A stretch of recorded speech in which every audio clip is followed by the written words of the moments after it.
Ada apakah di malam itu? Mari kita saksikan. Jadi bintang tamu pertama kita adalah Indra Bektiana. Mari kita panggilkan. Anjay. Halo, Mbak Indra.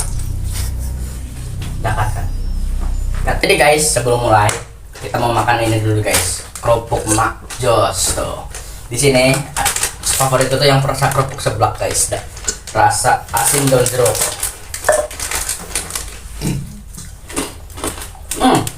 Rasanya enak guys, gurih guys. Jangan lupa dibeli guys, cuma ada di warung Bubun. Saksikanlah.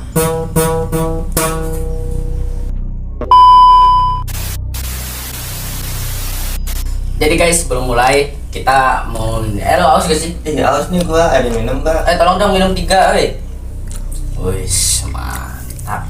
Dua laginya mana ini? Mantap banget nih. Mantap. Jadi guys, ini adalah bintang tamu kita yang kedua, namanya Mbah Raifan. Kita langsung mulai saja nih.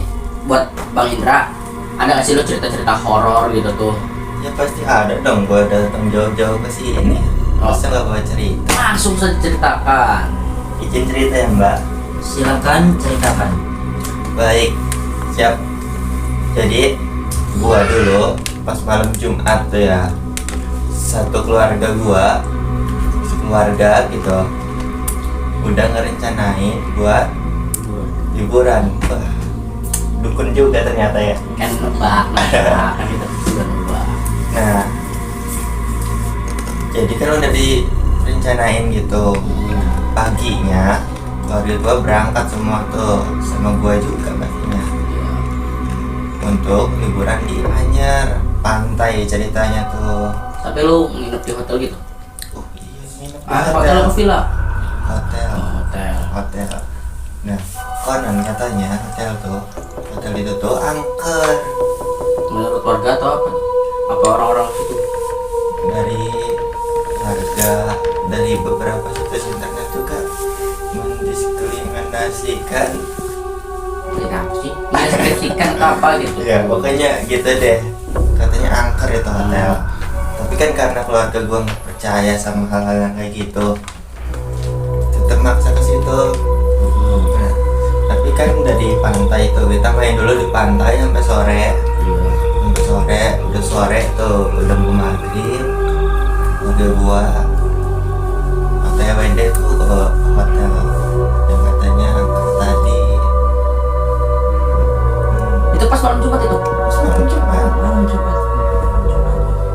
Iya. Nah, baru kita satu kali itu masuk ke hotel itu, di depan tempat pembayaran, orang tua kan udah nyiapin uang rumah buat bayar gitu. Mau bayar, membuka dompet, itu uang udah nggak ada. Gak ada ya? Nggak ada. Kira-kira itu jatuh atau memang makhluk halus ya? Kurang tahu saya, tiba-tiba nggak ada. Tadi pas sebelumnya pas di pantai itu uangnya ada.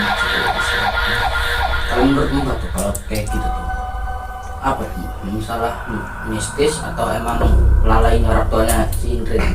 Cerita tersebut ya itu hal yang mistis ya. Di situ terdapat sosok makhluk halus yang mengambil uang tersebut. Wah, bisa gitu ya. Iya ya. Padahal itu uang udah aman-aman sih ditaruh di dompet, tapi bisa aja diambil namanya. Iya. Tapi setelah tahu gitu tuh uang hilang, kalau yang anak gimana? Ya mau gak mau bayar pakai metode lain. Untungnya orang tua gua gitu bawa kartu ATM juga, jadi otomatis bayar pakai ATM. Nah setelah pembayaran itu kan masuk kamar. Nah di dalam kamar itu masih ada hal-hal mistis lagi gak? Nah itu masih berlanjut tuh ya. Pas masuk kasih kunci, diantarin sama resepsionisnya. Kekunci, awalnya nggak bisa kebuka pintunya. Pas dipaksa kayak tak tak tak tak gitu. baru kebuka di situ. Nah, itu kan masuk dalam taruh barang, kan sekeluarga itu dari pantai belum mandi juga, terus pada mandi ganti-gantian. Pas terakhir saya yang mandi. Pas saya mandi, tiba-tiba airnya tuh mati. Airnya mati. Iya mati. Kamu sendiri? Mati sendiri. Pas puter-puter kerannya, nah, tiba-tiba air keluar, tapi bukan air, darah. Otomatis saya panik, langsung ambil anduk, pakai anduk gitu, keluar buka pintu. Dia darah gitu. Pas masuk lagi, yang ditanya sama tuh, diliatin gitu, bukan darah, jadi air normal lagi. Mistis. Setelah itu tuh apakah ada lagi? Nah setelah itu sih udah normal aja, tapi setelah kan jam 10 gitu ya mas tidur. Setelah tidur tiba-tiba tengah malam semuanya udah tidur, cuma saya yang udah tidur. Pas anda belum tiduran mau ngapain? Biasa saya yang namanya orang kantoran gitu ya mas ya, biasa chatting sama teman saya, ngobrolnya tentang kerjaan. Nah pas malam itu saya masih main HP juga, tiba-tiba lampu mati. Itu di kamar kamu sendiri? Di kamar, enggak, sebarang keluarga juga. Satu kamar itu satu keluarga. Terus? Nah, terus lampu kan mati. Tiba-tiba ada suara gelas pecah. Kebangun gak keluarga? Pada nggak kebangun anehnya. Kan saya kaget. Saya bangunin semuanya. Bangun. Ada suara gelas pecah. Ngumpul deh semuanya tuh. Kan udah ngumpul gitu, ngomong, gelas mana? Ini gelas kan di atas di gelas Alin juga aman. Dikira saya bohong di situ, nggak percaya. Terus orang tua saya nyuruh ya udah tidur udah malam gitu. Pada tidur semua tuh lanjut tuh. Pada tidur situ. Terus kan udah tidur. Adik saya yang pertama, namanya Dika, dia kebangun. Jam berapa tuh? Kira-kira dia jadi jam 1 malam. Kebangun Hari Jumat itu? malam Jumat. Iya udah Jumat pagi. Udah Jumat pagi. Hmm. Dia udah Jumat pagi mas. Pas bangun, terusnya ke kamar mandi dia kencing, terus minum. Gelasnya kan nggak diangkat, nggak dipegang kayak gini ya mas. Dia taruh di meja aja, yang diangkat tekonya. Kebetulan di sana ada teko gitu, teko. Pas airnya udah penuh, tiba-tiba si gelas itu melayang. Terus kayak si makhluk halusnya ngelempar itu, langsung pecah, kan otomatis semua kaget, kebangun. Ada apa? Kan adik saya Dika itu tuh ngomong, ini tiba-tiba gelas terbang, pecah. Ngomongnya kurang nggak beraturan gitu, jadi kurang kedengar. Kan disuruh tenang, ceritanya pelan-pelan gitu. Iya. Terus cerita pelan-pelan. Tadi saya kamar mandi, habis itu ngambil minum. Terus saya tuangin air dari teko itu ke gelas, tiba-tiba gelasnya melayang. Udah gitu pecah, dilempar sama makhluk halus. Dan di situ walisnya udah pada pucat, percaya kalau kata ini Emang angkat. angkat. Nah, setelah kejadian itu pada militer pulang atau emang nunggu pagi dulu? Nah, bandelnya keluarga itu tetap mau di situ sampai pagi gitu. Jadi dari sepanjang waktu jam 1 sampai pagi itu tuh ya mbah ya, si keluarga saya tuh tetap maksa di situ, terus diteror habis-habisan sih mbah. Pas orang tua saya tidur, kan ada selimutnya mbah, ditarik seret gitu tuh sampai kaget. bangun lagi, terus lampu kedap-kedip gitu suasananya. Horor. Menurut Mbah sendiri, di dalam kamar itu ada apa sih Mbah? Misalkan ada makhluk halusnya yang seperti apa gitu Mbah? Kenapa hotel itu bisa seangker itu? Jadi menurut saya tidak terlalu mengetahui makhluk halus jenis apa itu, cuman ya di situ setelah mendengar cerita tadi, saya merasa makhluk halus itu tidak suka dengan kedatangan kalian. Jadi mereka tuh ingin kalian cepat-cepat pergi dari hotel itu. Setelah kejadian itu tuh, sudah paginya, apakah Anda langsung pergi? Belum, karena saya keluarga itu merencanakan liburan selama 3 hari. Jadi otomatis kami sekeluarga pesan kamu hotel 3 hari. Jadi selama 3 hari itu setiap malamnya pukul 12 pas di tengah malam pasti ada kejadian mistis Mas. Rada bandel keluarganya ya rupanya. Oh iya, benar juga. Iya, nah di hari kedua ini Mas yang parah. Kan pas tengah malam tuh biasa saya tidur. Ya. Nah tiba-tiba saya itu terbang ke atas Mas. Terus dibanting. Untungnya dibanting itu ke kasur. Coba kalau nggak ke kasur bisa mati saya Mas. Ya Mas Galang ya Mbah. Horor. Horor banget ya. Horor. Menurut Mbah, kenapa saya diangkat? Energinya mungkin terlalu kuat. Iya, jadi kayak dari cerita tadi memang benar-benar yang saya tahu adalah makhluk halus itu ingin kalian cepat-cepat pergi. Jadi untuk bisa hidup tenang di sana makhluk halus itu. Jadi si makhluk halus ini merasa terganggu dengan kehadiran kita ya, Iya. keluarga saya gitu. Iya. Oh gitu. Kepikiran dulu saya. Jadi keluarga saya itu dulu bandel, nggak mau pulang. Terus saya dari pas kejadian di hari pertama udah ngusulin buat pulang. Setelah dibanting, apakah ada yang ingin pulang sebetulnya pulang? Karena saya ngikut keluarga saya gitu ya Mas dalam Mbah, ya kan. Saya ikut aja lagi sampai 3 hari itu di situ aja. Ya kita setiap tengah malam. Jika pas Anda saat sudah pulang nih, di rumahnya masih tetap terganggu apa sudah tidak ada gangguan lagi? Kalau setelah pulang, alhamdulillah sampai detik ini udah nggak ada gangguan lagi. Jadi itu mungkin emang benar-benar hotel yang angker ya Mbak.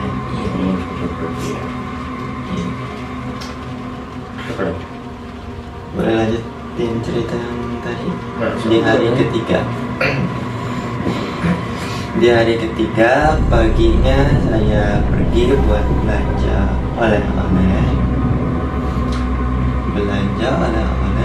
Pukul 10 pagi hingga sore. Sekalian sambil main lagi hari terakhir. Setelah itu kan hari ketiga tuh otomatis nginep 1 hari lagi. Ini maghrib Mas. Maghribnya di hotel. Pas buka kamar, tiba-tiba di dalam hotel itu udah banyak tanah. Tanah kuburan kayaknya Mas. Soalnya basah warnanya hitam. Itu tanah apa ya Mbak? Bener nggak tanah kuburan? Kira-kira kalau saya ketahui ya kemungkinan besar itu tanah kubur ya, soalnya warnanya juga kayak gitu. Mbak langsung bisa meramal aja soal warnanya. Emang luar biasa Mbak. Sakti. Sakti. Oke nih Mbak, ini permintaan khusus dari saya nih Mbak. Boleh nggak tolong ramalin di sekitar sini nih ada makhluk apa aja? Kayaknya sih kalau makhluk halus sih ada, cuman saya belum tahu wujudnya kayak gimana, tidak mengetahui seperti apa bentuknya dan sifatnya juga saya belum tahu. Aku kurang tahu. Mbak kan tadi bilang sakti, masa Mbak nggak tahu sih? Boleh nggak saya tantang Mbak untuk benar-benar berkomunikasi gitu sama makhluk yang ada di sini? Sebenarnya saya bisa, cuman makhluk halus ini juga ada yang bisa diajak bicara,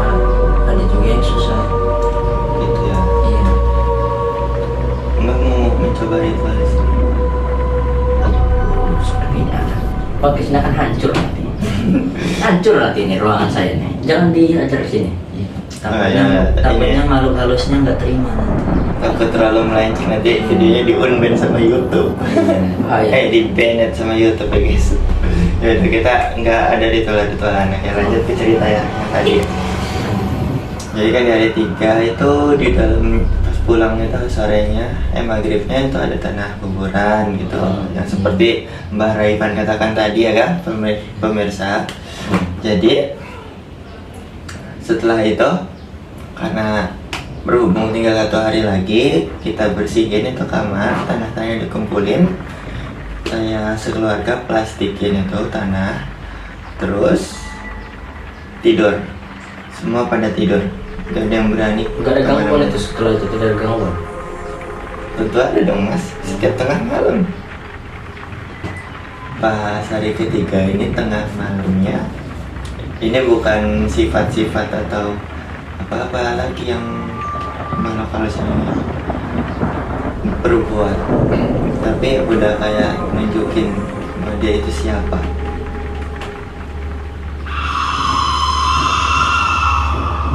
Sungguh mencekam kan, Mbak bisa membayangkan nggak sih apa yang terjadi di hari ketiga itu? Sepertinya saya bisa membayangkan seperti apa kejadian di hari ketiga itu. Cuman makhluk halus ini memang benar-benar pengen kalian cepat-cepat pergi aja gitu. Kayak mereka tuh merasa terganggu oleh kehadiran kalian gitu. Jadi kayak makhluk halus itu tuh pengen bebas gitu, pengen tetap di situ. Tempat di situ. Jadi ini si makhluk halus nunjukin wujudnya itu karena dia udah benar-benar udah sangat-sangat terganggu dengan kehadiran keluarga kami. Nah, si makhluk halus ini tuh nunjukin wujud yang sangat seram mas. Awalnya itu ayah saya itu lagi duduk, kan yang lain pada tidur, saya duduk di deket jendela. Berhubung di situ gordingnya warna putih, jadi di luar jendela itu ada yang bayangan orang, kayak orang gitu mas, yang bayangan kayak orang. Terus tiba-tiba ada suara ketok-ketokan jendela, tok tok tok gitu. Karena ayah saya penasaran gitu, dibuka jendela itu, masuk gitu. Gak ada apa-apa di situ. Pas udah ngeliat, gak ada apa-apa. Bangunin saya, ayah saya tuh, ada apa gitu. Tadi ada itu orang di jendela, bayangannya doang. Terus dibuka, gak ada siapa-siapa. Kayaknya ini udah makin parah deh, mending kita sekarang pulang aja, tengah malam itu. Saya bilang kayak gitu, karena sehubung saya masih capek, ngantuk berat gitu. Saya bilang, udahlah kagok, bentar lagi juga pagi, nanti Nah, aja sekarang pagi. Anda yang bandel. Anda yang bandel sekarang. Karena kan berhubung udah mau pagi juga mas, udah mau pagi juga. Di situ tuh, ya udah, ayah saya nurut, ikut tidur. Setelah itu, nah pada saat itu si makhluk halus ini udah mulai marah ya. Semua isi benda yang ada di situ pada terbang semua mas. Tiba-tiba ada pisau, gunting, entah dari mana. Jadi terpaksa pas tengah malam itu kami semua pulang berlarian. Terus tanah kuburan itu nggak lupa dibawa, terus lari langsung masuk ke dalam mobil. Setelah itu langsung tancap gas pulang ke rumah. Tidak cerita ke pemilik hotel atau? Enggak, karena nggak sempat. Karena emang benar-benar itu pas tengah malam si resepsionis juga udah istirahat. Karena resepsionis nggak 24 jam jaga di situ.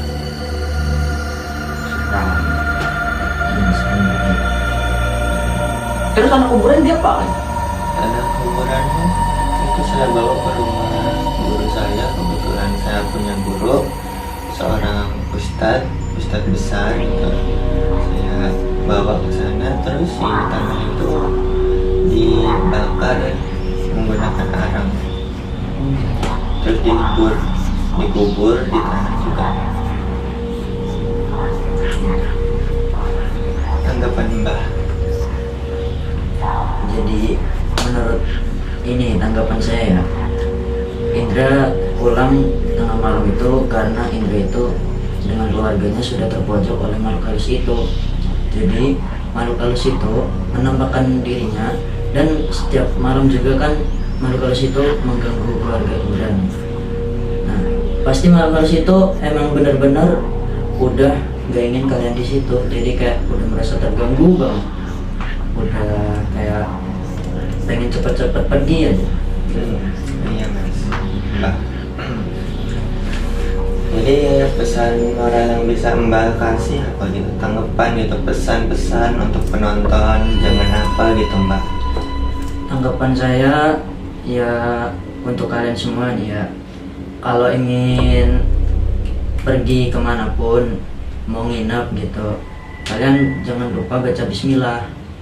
Bismillah, baca doa-doa yang Berdoa ya, Pak, iya, ya? banyak-banyak baca doa aja. Bismillah. Bismillah, cukup itu aja dari saya. Cukup itu.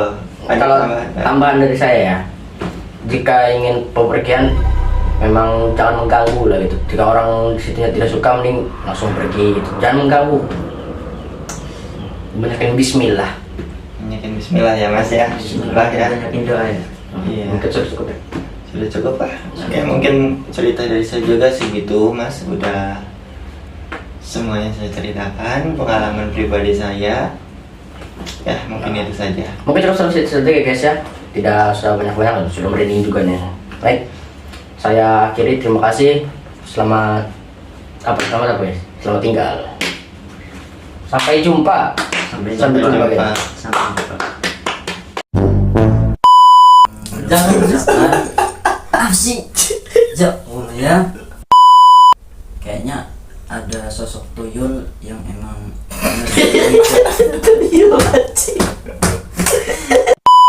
Rudi. Rudi siapa? Adik saya tuh mas. Namanya Yono. Yono siapa lagi? Aduh,